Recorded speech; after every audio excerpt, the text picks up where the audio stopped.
Hello dear learners, PG is here and welcome you in PG point. देखिए, आप लोगों के दिमाग में होगा कि मैम हम लोगों का वाइवा या प्रैक्टिकल ये जो भी होना है ये कब तक होना है और हमारा रिजल्ट कब तक आ जाना है। ठीक है, तो इन दोनों पे डिस्कस कर रहे होंगे, इसलिए सेशन के एंड तक बने रहिएगा, चाहे आप सेकेंड सेमेस्टर के हों या फोर्थ के। देखिए, सबसे पहले जैसा कि आप ये ऑफिशियल लेटर के माध्यम से देख पा रहे हैं, यहाँ पर इन्होंने क्लियरली बोला हुआ है कि एनईपी पाठ्यक्रम के अंतर्गत स्नातक, परास्नातक के सम सेमेस्टर एवं पूर्व से संचालित सेमेस्टर पाठ्यक्रमों से संबंधित प्रायोगिक और मौखिक परीक्षा के संबंध में है ये बात। इन्होंने जो मेन बात है वो क्या कही है, तो ये देख सकते हैं आप। इन्होंने कहा कि मौखिक परीक्षाओं की अंतिम तिथि पहली बात तो 25 निर्धारित की गई थी, लेकिन ऐसा हुआ कि जो आपके महाविद्यालय हैं इन्होंने कहा कि नहीं सर, इतनी जल्दी नहीं करवा पाएंगे, इसलिए डेट बढ़ा दीजिए। तो डेट बढ़ा करके 10/8/2023 की गई है। और यहाँ पर इन्होंने कॉलेज, जो आपके एफिलेटेड कॉलेज होते हैं ना, चाहे वो आपके graduation, post graduation, BEd, MEd कोई से भी हो, तो उनको ये बोला गया है कि आप अपनी जो भी प्रैक्टिकल और वाइवा वाली जितनी भी आपकी एग्जाम्स हैं वो कंप्लीट करवा के 10/8/2023 तक संपन्न कराकर संबंधित छात्र छात्राओं के अंक विश्वविद्यालय के पोर्टल पर अपलोड कर दें। यानी कि जो भी उनके वाइवा प्रैक्टिकल के मार्क्स हैं वो 10 तारीख तक अपलोड कर दें, वो ऐसा इन्होंने बोला है ना।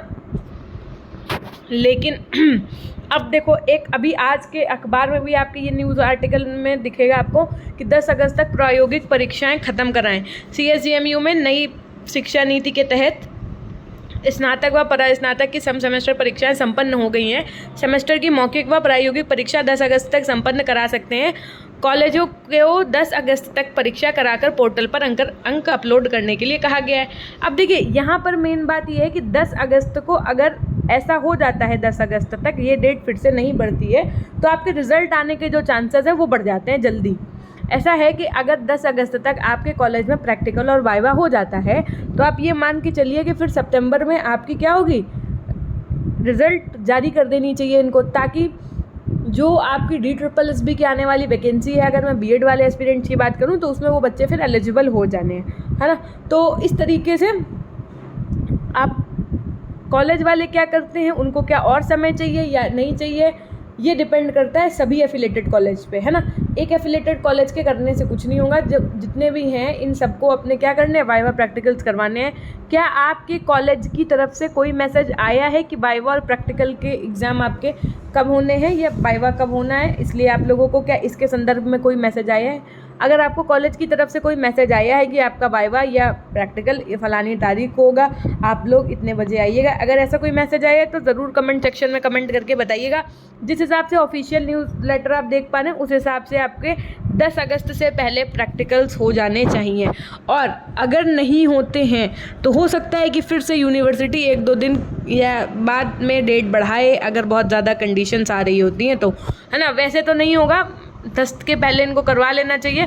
इन केस नहीं होता है तो डेट बढ़ेगी, फिर प्रैक्टिकल होगा, है ना। प्रैक्टिकल तो होने ही है जिनके होने हैं। उसके अलावा फिर मैम रिजल्ट कब तक आएगा, हमने कहा आप ये मान के चलो सितंबर तक आ जाना चाहिए, है ना, जिस हिसाब से जल्दी करना है। क्यों? क्योंकि लास्ट सेमेस्टर वालों का तो वैसे भी रिजल्ट जल्दी देते हैं भाई। मान लीजिए ग्रेजुएशन वाला भी कोई बच्चा है तो उसको पोस्ट ग्रेजुएशन में एडमिशन लेना है, बीएड वाला कोई बच्चा है उसको आगे अपना किसी चीज़ में एडमिशन लेना है या आगे उसकी टीचिंग के रिलेटेड जो फॉर्म्स होंगे उनको फिलअप करना है, तो इस बेसिस पे इनके रिजल्ट तो जारी हो ही जाते हैं। देखिए, तो अब हम ये कह सकते हैं कि सितंबर तक तो पूरे चांसेस हैं कि आपके रिजल्ट आ जाएं, अगर प्रैक्टिकल 10 से तक हो जाते हैं तो ठीक। बाकी नहीं आता है तो उसके लिए फिर क्या होगा मैम, उसके लिए फिर हम लोग सब मिल करके एक बार ज़रा यूनिवर्सिटी को याद दिलाएंगे कि सर अब तो रिज़ल्ट दे दीजिए, है ना। खैर, वो एक अलग फैक्टर है, लेकिन आ जाना चाहिए रिजल्ट। अब बात आती है बिहार वालों की। जिन्होंने बिहार शिक्षक भर्ती का फॉर्म भरा है वो लोगों के अंदर इतनी कन्फ्यूज़न है, वो सोच रहे हैं कि मैम पेपर देने जाए या ना जाए। आपने फॉर्म भरा है, आप एग्ज़ाम ज़रूर दीजिएगा जा करके, ठीक है। पहली बात, कोई भी आपको कितना ही क्यों ना कन्फ्यूज़ करे कि ये कर दे, ये हो रहा है, वो बीएड वाले मान्य नहीं है, ये फलाना ढमकाना, कुछ भी आपको कोई कुछ बोले, आप किसी की बात नहीं मानिए। आप अपना पेपर दे करके आइए। अगर आपने फॉर्म भरा है, तो पेपर तो देने को ही मिलेगा, और पेपर देने को मिलेगा तो रिजल्ट आएगा, और रिजल्ट आने के बाद में फिर आपके अगर उतने अच्छे मार्क्स हैं तो फिर आपको जॉब के लिए कोई नहीं रोक सकता है ना। खैर, ये तो हो गई आपकी एक बात। लेकिन अभी सीएसजीएमयू बोल रहे हैं, अभी बीएड वर्सेस डीएलएड का फैसला जो है वो तो नहीं आया है। खैर, कोई बात नहीं। तो क्या इस बेसिस पे आप एग्ज़ाम नहीं दोगे? एग्ज़ाम ज़रूर दीजिए, क्योंकि शिक्षा संवर्धित सूची का विषय है, राज्य सरकारें अपना फैसला लेती है और केंद्र अपना, लेकिन जब केंद्र अपना फैसला लेगी तब सभी राज्य सरकारों को मानना पड़ेगा। तो अभी कोई फैसला तो आया नहीं है, तो इस बेसिस पे आप अपना पेपर देने जाइए, है ना। अब बात अगर हम कर लेते हैं सेकंड सेमेस्टर वालों की, तो सेकंड सेमेस्टर वालों को मैं बता दूं कि आप लोग ऐसा मत सोचो कि पहली बात तो आप लोगों का एग्जाम मोड कैसा रहने वाला है मैम, हमने कहा आप लोगों का एग्जाम मोड रहने वाला है कैसा, थ्योरेटिकल। आपके में कौन से पेपर हैं, तो एक तो है आपका स्कूल मैनेजमेंट पेपर 1 और एक है education guidance and counselling 2। 75 number का आपका थ्योरेटिकल पेपर होगा, 25 नंबर के आपके प्रैक्टिकल मार्क्स होंगे। बाकी आपकी पेडागोजी सब्जेक्ट्स की फाइल बनेगी। मैम वो पेडागोजी सब्जेक्ट्स की फाइल हम कैसे बनाएं, हमने कहा इसके रिगार्डिंग हम एक आपको वीडियो बना देंगे कि कैसे बनानी है वो फाइल्स। पेडागोजी सब्जेक्ट्स जो आपके सेकेंड सेमेस्टर में थे उन्हीं विषय की फाइल्स बनेंगी आपकी, उसी के से रिलेटेड आपकी टीचिंग लगेगी। जैसा कि आप देख पा रहे हैं, ये आप देख पा रहे हैं जो हमारे मॉडल पेपर में क्वेश्चन थे, सर्व शिक्षा अभियान के लक्ष्य, कस्तूरबा गांधी बालिका, आगे पीछे क्वेश्चन था, ठीक है ये वाला। और आप एकदम एग्जाम में भी देख पा रहे हैं, यहाँ पर क्वेश्चन नंबर 7 8 था मॉडल पेपर में, यहाँ पर क्वेश्चन नंबर 8 और 9 है। सर्व शिक्षा अभियान क्या है, कस्तूरबा गांधी बालिका विद्यालय की योजना की कार्यप्रणाली या विशेषताएं बताइए, है ना। तो मॉडल पेपर से एज इट इज पूरा पेपर फंसा था। आप ना मानिए तो जाइए कम्युनिटी पोस्ट एक बार चेक करिएगा जा करके, वहाँ पर आपको बच्चों के कमेंट्स बता देंगे कि क्या था। ये देखिए यहाँ पर क्वेश्चन नंबर GHI है, यहाँ पर 6 7 लगातार राष्ट्रीय साक्षरता मिशन मिड डे मील, ये देख सकते हैं आप, राष्ट्रीय साक्षरता मिशन और मिड डे मील, है ना। ऐसे ही सारे पेपर फंसे हुए हैं। अब बाकी अगर आप तैयारी करना चाहते हैं अभी से ही, तो प्लेलिस्ट के सेक्शन में जाइए, यूट्यूब चैनल PG पॉइंट के प्लेलिस्ट के सेक्शन में आपको यहाँ पर मिल जाएंगी क्लासेस, शैक्षिक निर्देशन एवं परामर्श जो आपका पेपर 2 है, यहाँ पर लिखा हुआ है साफ साफ। और उसके अलावा विद्यालय प्रशासन एवं नेतृत्व जो आपका क्या है, पेपर 1 है, ठीक है। इस तरीके से आप ये क्लासेस कवर अप कर सकते हैं। एक आप प्लेलिस्ट ओपन करेंगे, आपको सिलेबस के साथ में हर एक लेसन की क्लासेस मिल जाएंगी। अगर आप बुक्स नहीं खरीदना चाहते हैं तो भी कोई बात नहीं है, कुछ मत खरीदिए, ना बुक्स ना इजी नोट्स, कुछ नहीं खरीदिए, आप केवल क्लासेस देखिए, क्योंकि बुक से ही सारी एक एक चैप्टर की क्लासेस कवर अप करवाई गई हैं जो आपको कहीं नहीं मिलेंगी। पूरी हर एक चैप्टर की डिटेल क्लास आपको पूरे यूट्यूब में कहीं नहीं मिलेगी। उसके अलावा आप PG पॉइंट ऐप इंस्टॉल कर सकते हैं। PG पॉइंट ऐप इंस्टॉल करने के बाद में आपको क्या करना है, कोर्सेज पे आना है। कोर्सेज पे आने के बाद में आपको देखिए नीचे जैसे ही आप स्क्रॉल करेंगे यहाँ पर दिख जाएगा शैक्षिक निर्देशन एवं परामर्श, ये दिख जाएगा आपको विद्यालय प्रबंधन एवं नेतृत्व।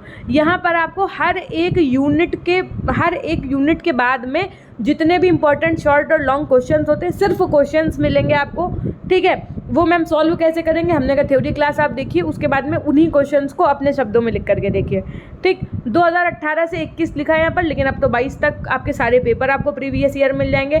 मॉक पेपर जो मॉडल पेपर है ना, मॉडल पेपर से ही पेपर फंसा था, वो सारे आपको मॉडल पेपर मिल जाएंगे। यूनिट वाइज आपको थ्योरी मिल जाएगी। उसके अलावा और क्या चाहिए आपको, ऑब्जेक्टिव है लेकिन ऑब्जेक्टिव का कोई रोल नहीं है, तो ऑब्जेक्टिव क्वेश्चंस तो लेकिन दिए हैं फिर भी, है ना। सब कुछ आपको यहाँ पर मिल जाएगा। बाकी इस समय जो टीम काम कर रही है वो इस बेसिस पे काम कर रही है, क्योंकि पिछली बार बच्चों का कहना था कि मैम मॉडल पेपर तो आपका पूरा फंसा, लेकिन आप हम लोगों को मॉडल पेपर सॉल्व किया हुआ प्रोवाइड करवाइए। तो वो मॉडल पेपर के सॉल्विंग पे काम चल रहा है। बस मुश्किल से 10 से 15 दिन में आपको इन्हीं PDF के साथ में वो सॉल्व मॉडल पेपर भी मिल जाएंगे। उसके लिए आपको अलग से इन्वेस्ट नहीं करना पड़ेगा। अभी जिन बच्चों को PDF लेनी है ले लीजिए, हो सकता है कि आगे प्राइस में भी इंक्रीमेंट हो जाए, तो जिन्होंने नहीं लिए PDF वो आराम से ले सकते हैं, ठीक है। बाकी फ्री ऑफ कॉस्ट यूट्यूब से आप तैयारी कर सकते हैं और अपने क्वेश्चन को एक एक आराम से देख के लिख सकते हैं, ठीक है। इसके अलावा अगर आपको हमसे कोई मदद चाहिए तो उसके लिए आप हमें PG पॉइंट ऑफिशियल के नाम से हमारा इंस्टाग्राम अकाउंट है, वहाँ पर मैसेज कर सकते हैं, ठीक है। क्या है अकाउंट का नेम, तो PG point official. PG point के नाम से हमारा टेलीग्राम चैनल है, आप हमसे यहाँ पे भी मिल सकते हैं। इसके अलावा आप हमारे ट्विटर अकाउंट PG पॉइंट से भी जुड़ सकते हैं। कैसी लगी वीडियो कमेंट सेक्शन में ज़रूर बताइएगा। अगर आपकी तरफ से कॉलेज के लिए कोई मैसेज आता है प्रैक्टिकल वाइवा से रिलेटेड तो भी ज़रूर बताइएगा। मिलते हैं हम आपसे नेक्स्ट वीडियो के माध्यम से, तब तक के लिए अपना ध्यान रखिएगा। धन्यवाद।